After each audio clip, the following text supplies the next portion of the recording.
Hi friends, welcome to ஜேபேர் multi store. நாங்கள் போன வியாழக்கிழமை டிசம்பர் 18 சிவா டெக்ஸ்டைல்ஸ் போயிருந்தோம். சர்ச்சுக்கு போயிட்டு முடிஞ்சோடனே அப்படியே சரி இந்த சர்வ் பண்ணியிருக்காங்க கலெக்ஷன்ஸ்லாம் எப்படி இருக்குது பார்க்கலாம் அப்படிங்கிறதுக்காக போயிருந்தோம்.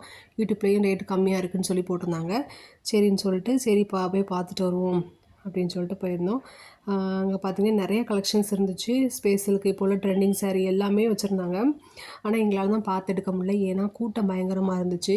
வீடியோ கூட சரியாக எடுக்க முடியல, ஏன்னா என்னோடய பையன் இருந்ததுனால கூட்டத்தில் அவனையும் மிஸ் பண்ணிடக்கூடாது அப்படின்ட்டு அந்த ஒரு கான்சியஸ்லேயே எடுக்கலை, வீடியோலாம் எடுக்க முடியல. நாங்கள் இந்த சூப்பர்வைசர்கிட்ட போய் பேசி எங்களுக்கு இந்த மாதிரி கிறிஸ்மஸில் கஷ்டப்படுறவங்களுக்காக நாங்கள் சாரீ கொடுக்கலான்னு இருக்கோம். நீங்கள் ஒரு 30 சாரீ எங்களுக்கு வேணும், ஒரே மெட்டீரியலில் ஒரே ரேட்டில் வேணும் அப்படின்னு கேட்டிருந்தோம். அவங்க எங்களுக்கு எடுத்து கொடுத்து சப்போர்ட் பண்ணாங்க. அந்த சாரீ எடுத்துக்கிட்டு அதுக்கப்புறம் எங்கள் வீட்டுக்கு தேவையான எனக்கு, எங்கள் அத்தைக்கு, அப்புறம் எங்கள் அம்மாவுக்கு 3 பேருக்கும் சாரீ எடுத்துகிட்டு வந்துட்டோம்.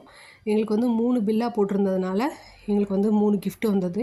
அங்கே இப்போ திறப்பு விழா ஆஃபராக கிஃப்ட்டு கொடுக்குறாங்க.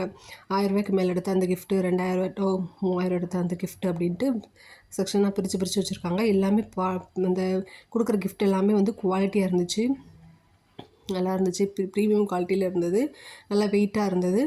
அது மட்டும் இல்லாமல் நமக்கு கார்ட் பாக்ஸும் இருந்துச்சு, அதுவுமே நல்ல குவாலிட்டியாக இருந்தது. இது எல்லாமே வாங்கிட்டு வந்தோம். ஆனால் என்ன ஆச்சு அப்படின்னா, எங்களோட அந்த 30 சாரீ எடுத்தோம்ல, அந்த 30 சாரியில் 10 சாரியாக 3 பையில் வச்சு கொடுத்துருந்தாங்க. அதில் ஒரு 3 சாரீ மிஸ் ஆகிட்டு வீட்டுக்கு பார்த்ததுக்கப்புறம் தான் தெரிஞ்சது 3 சாரீ மிஸ் ஆகிருந்தது. நாங்கள் ஒரு 2-3 டேஸ் கழித்து தான் எல்லாேருக்கும் கொடுக்கலாம், கஷ்டப்படுறவங்களுக்கு கொடுக்கலாம் அந்த கிறிஸ்மஸ் நாளில் அப்படின்னு சொல்லிட்டு எடுத்து பார்க்கும்போது தான் தெரிஞ்சது 3 சாரீ மிஸ் ஆகிருந்தது. அப்போ நமக்கு போய் கேட்கவும் முடியாது, ஏன்னா நம்ம 3 நாள் கழித்து தான் நம்ம செக் பண்ணி பார்த்துருக்கோம், அதெல்லாம் கேட்கவும் முடியாது. சரி ஓகே அப்படின்னு கொஞ்சம் கஷ்டமாக தான் இருந்துச்சு. ஏன்னா 250 அப்படிங்கும்போது 750 நமக்கு கொடுக்க இல்லாத மாதிரி தான் ஆகிட்டு, அது கொஞ்சம் கொடுக்க இல்லாமல் போயிட்டேன்னு சொல்லிட்டு கொஞ்சம் கஷ்டமாக இருந்துச்சு. மற்றபடி ஓகேவாக தான் இருந்தது. ஆனால் என்ன, கொஞ்சம் ஏர்லியாக போனோன்னா நம்ம பார்த்து நிதானமாக நமக்கு பிடிச்ச மாதிரி எடுக்கலாம், அது ஒன்று தான். தேங்க்யூ.